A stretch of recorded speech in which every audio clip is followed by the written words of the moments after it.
Suspense. And the producer of radio's outstanding theater of thrills, the master of mystery and adventure, William N. Robeson.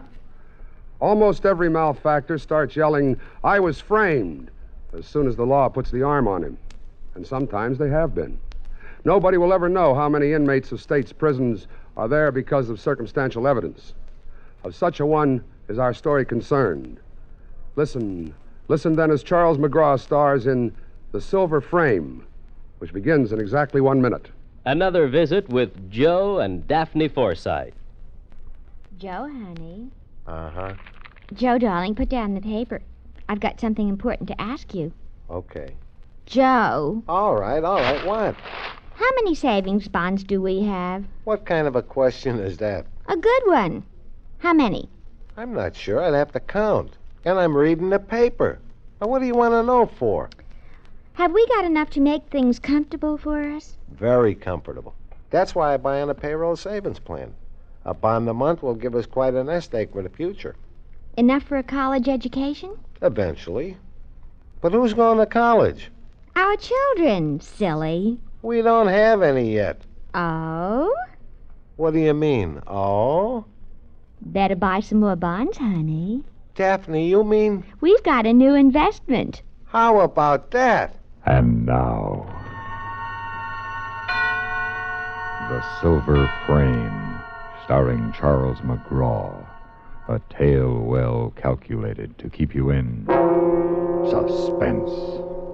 They checked me out with the $10 bill and the $22.50 suit that the taxpayers give you when you leave. I took a quick look back at the place where I'd left 2.5 years of my life in a cell. Just because a Southern California district attorney had to have a pigeon in a hurry once. Had to bad enough to frame a guy and get a conviction his favorite way. Circumstantial evidence. I started walking. Just walking with no walls or iron bars or guys with sawed-off shotguns to stop me. And somebody yelled after me. It was a reporter. A little rat named Melvin Lester who'd crucify his own mother to get a headline. I kept on walking. Steve, wait a minute. I got nothing to say to you, or the crummy rag you work for, or the morons that read it. All right. Can't you let bygones be bygones? I'm just a guy working for a living. Beat it. All right. So you got nothing to say to me? So, what do you say to $1,000? What about $1,000? So, you say you were framed. How'd you like to get even? With who? The district attorney? All those wise guys down there in L.A. How'd you like to frame them for a change? For that I get $1,000? Sure. That's what I'm telling you. Come on. Let you buy me a drink.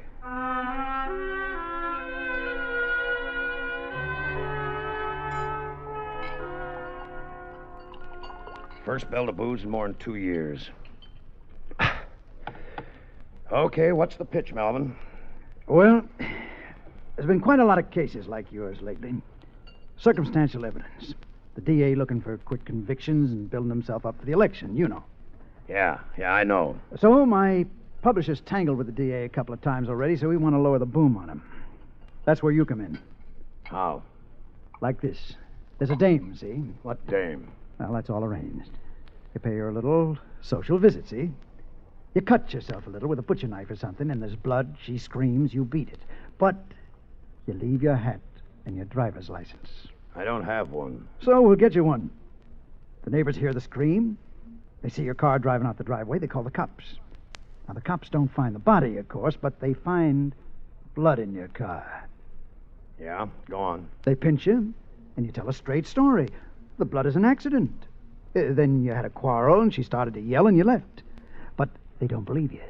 They book you on suspicion of murder, and we play it up big. Cops picking on ex-con, you know, that angle. You sweat it out, and you clam up. What happens to the dame? 2 days later, the dame comes back from Palm Springs, and we splash it all over the front page. Her story, your story, circumstantial evidence, again. We bring up all the other cases. We just keep right after them. In a week, the DA don't even dare show his face on the street. He's dead. Finished. Well, how do you like it? I like it. Okay, kid. You're in. Well, what about the dough? Half now, half when we spring you. Okay? $1,000 and the DA thrown in. Okay. Lester paid my way down to L.A., bought me a new outfit and a hat with my monogram and the sweatband. He rented me a car and checked me into a hotel.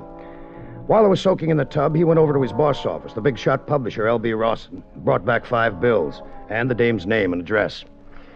It turned out to be a beach house at Malibu. This was the first surprise. I sort of expected it to be some third-rate downtown hotel. But the big surprise came when the front door opened. Mr. Gates? Well, that's right. Are you Miss Fox? Yes. Won't you come in? Thanks. What's the matter, Mr. Gates? You look a little startled. Maybe I am. Why? Well, I hadn't expected you to be so... So what? Attractive is a polite word for it, I guess. Why, aren't you used to meeting attractive women, Mr. Gates? Not where I've been for the past few years. Oh, of course, I'd forgotten. Can I make you a drink? Oh, thanks. Why is it you always expect that anyone who's been in prison will be lantern-jawed and have a scar on his face or something? To tell you the truth, I'm a little startled myself. Quite a layout you have here. It is nice, isn't it? Yeah, right over the ocean. Uh-huh. Look here at this window. You know, from this window, when the tide is in, you can actually dive into 30 feet of water. I've done it. That I'd like to see. Would you? By the way, what's your first name? Steve. What's yours? Silver. Silver? What? Oh, I get it. Silver Fox. Cute. It's my real name, too. One of Dad's ideas. Oh, he was a character. Yeah, I'll bet. And I'm another, huh? What? Come on. What's this all about? What's the angle? Well, didn't they tell you? Oh, sure. They told me. But they didn't tell me anything about a dame living in a $50,000 beach house with $500 of clothes on her back. Steve, you're hurting my arm. Talk. I'm doing this job for a lousy grand, about what your kind would spend on a weekend in Las Vegas. Oh, no, come on. You're not in this for dough. You're in it for something else, and I'm going to find out what it is. Wait, you little... You were hurting me. Well, you didn't have to bite clear through my hand, did you? Well, anyway, now you won't have to lie about our having a quarrel, will you? Oh, it's bleeding. Here, I'll get something. Never mind that. Just talk. All right, Steve. I am doing it for the money, really. What about all this? The house is rented for only a month, and the clothes go back to Western costume. Oh. Steve, you hurt me. I'm sorry. You know what my father used to say when I was a little girl? The character? Uh-huh. He'd say, I'll kiss it and make it all well. Like this? Uh-huh. Like this.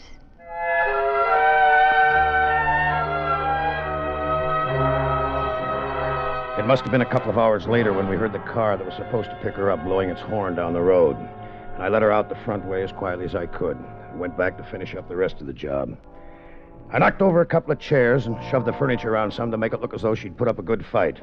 Then I threw my new hat with the initials in the band over in the corner and dropped the bloody handkerchief that I'd wrapped my hand in on the kitchen floor. About an hour after that, I was back at the hotel. I corked off as soon as I hit the sack.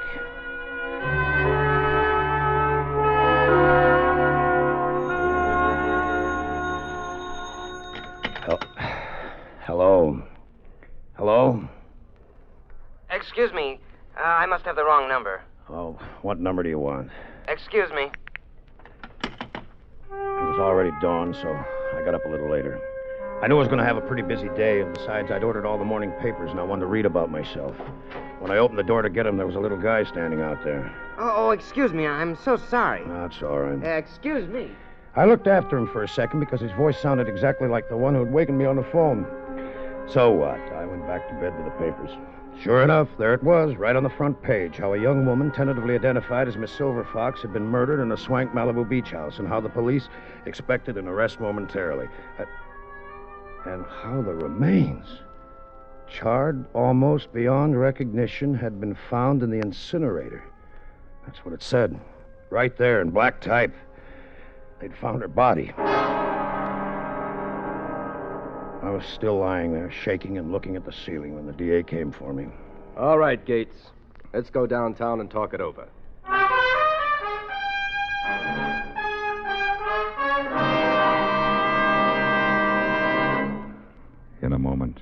continue with the second act of Suspense. What constitutes a symbol of heroism?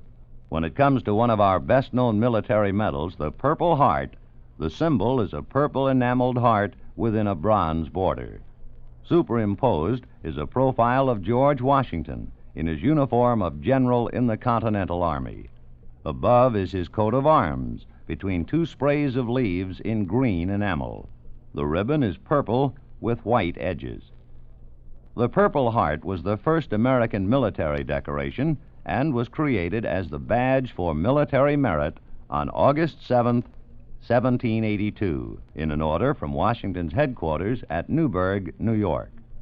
Only 3 were awarded for action during the Revolutionary War, and none after that time until the Order of the Purple Heart was reinstituted on the 200th anniversary of George Washington's birthday, February 22nd, 1932.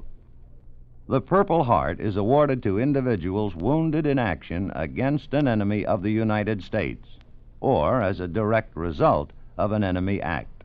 The blood, often the lives, of many brave servicemen backgrounds the Purple Heart, a proud tradition of service and sacrifice. And now, starring Charles McGraw, Act 2 of The Silver Frame. Why did you kill her?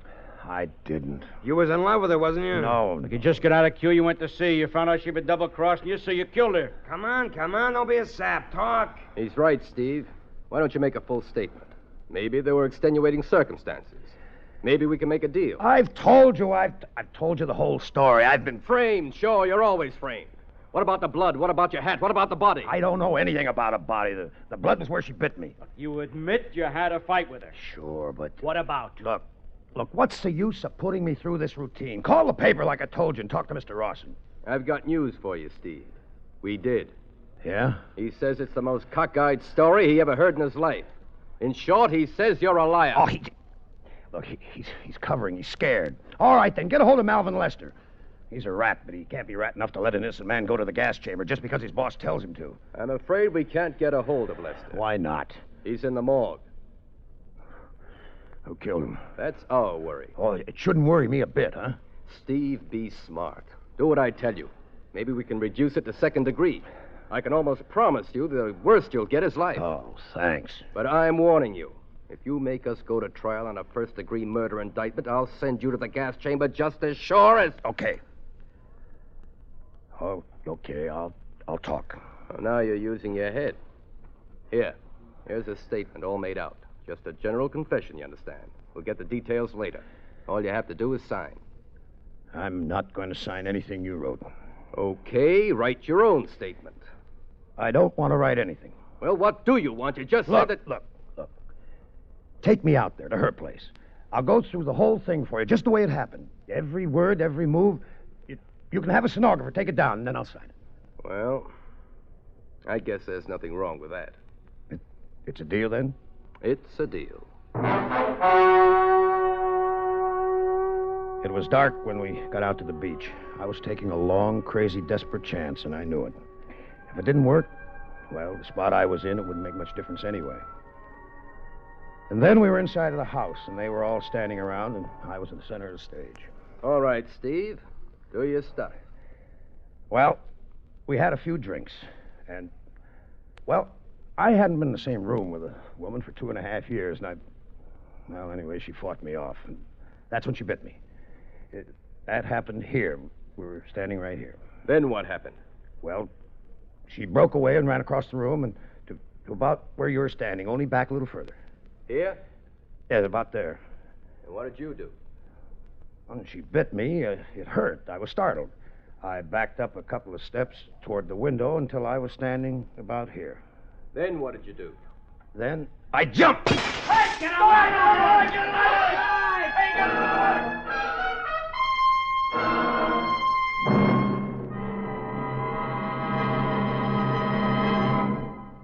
In just a moment, we continue with the third act of Suspense. Another visit with Joe and Daphne Forsythe. Okay, Daphne. The slides are all set. Turn off the lights. There. Oh, Joe, isn't that pretty? Where was that? That was Vale Pass on the Grand Divide. Remember how hard the wind blew? I certainly do, and it was cold, too. Next time we go on a vacation, let's get an earlier start. Well, we save money by waiting till fall. Remember this one? Oh, sure. That Zion National Park. Oh, it was lovely. We sure had a lot of fun on that trip. It was worth the money. It was a good investment, all right. Almost as good as savings bonds. There you go again. Well, I just can't get over how good a bargain they are. We women like bargains, you know. Oh, I know that. And $4 back for every 3 invested is a pretty good bargain. Right. Oh, was that where I fed the bear? Yeah, that's Yosemite. We were lucky the bears weren't already in hibernation. How do they live when they hibernate? On fat they store up during the warm months. Just like savings bonds. Huh?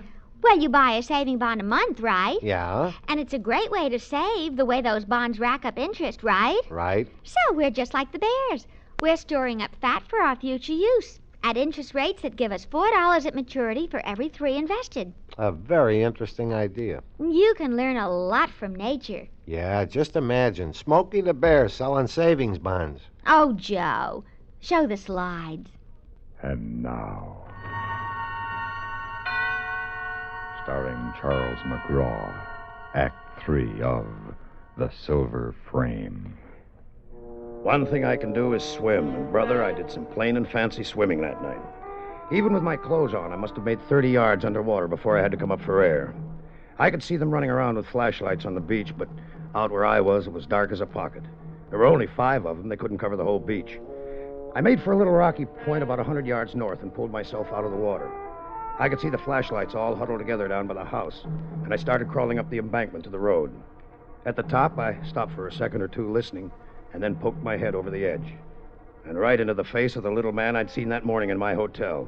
I grabbed him hard. Please, don't. Make a sound and I'll kill you. I won't. I want to help you. That's why I'm here. You got a car? Of course, right here.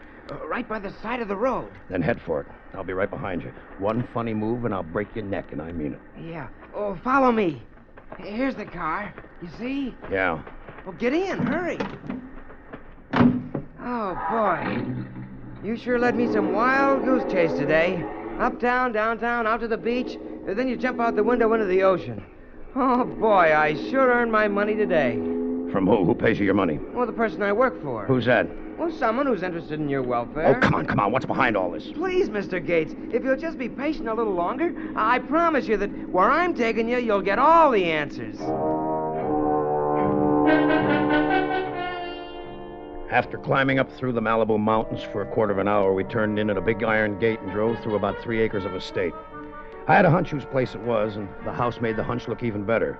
Big and impressive and strictly top bracket. Milton rang the bell, but when the door opened, my hunch blew higher than a kite. Because standing there was the girl I was supposed to have murdered, Silver Fox. Steve. He escaped out of the beach house. Don't let that man in here.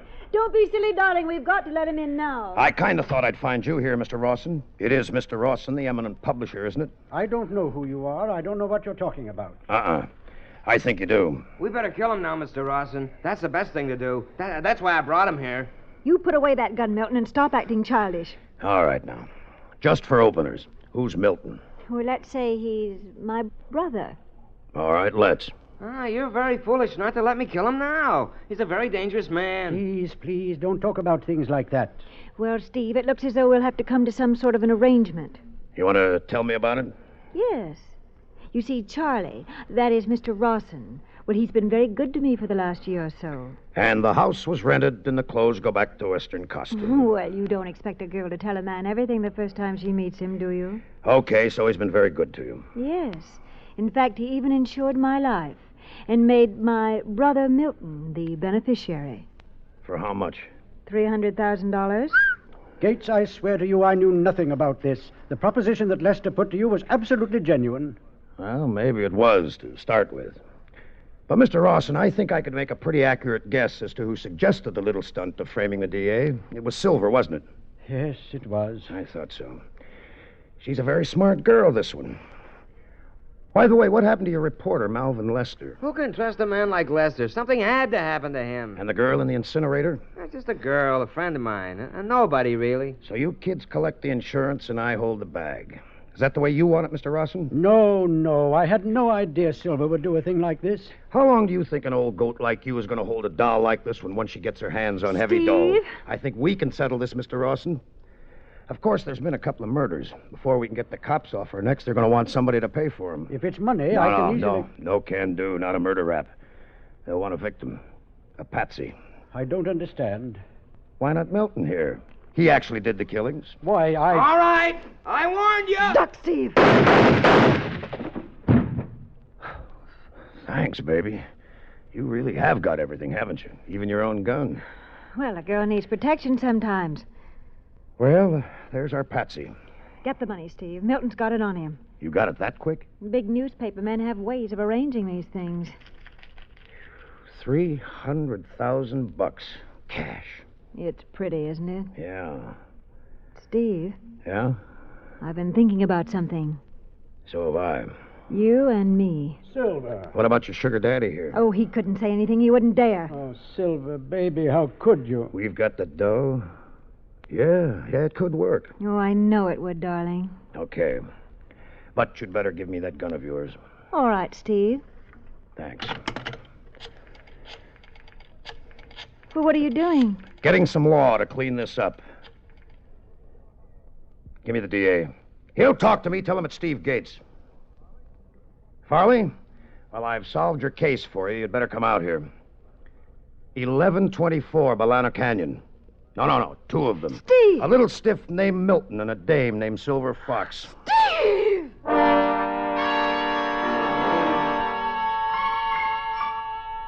I got drunk the night she went to the gas chamber, but I couldn't get drunk enough. I heard all the reports on the radio. And you know the funny thing?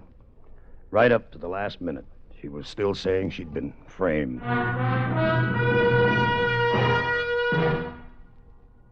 Suspense, in which Charles McGraw starred in William N. Robeson's production of The Silver Frame by William Spear. Supporting Mr. McGraw in The Silver Frame were Tracy Roberts, Jerome Thor, Chester Stratton, John Hoyt, Dawes Butler, and Jack Crucian. Listen. Listen again next week when we return with Herbert Marshall in The Long Shot. Another tale well calculated to keep you in suspense.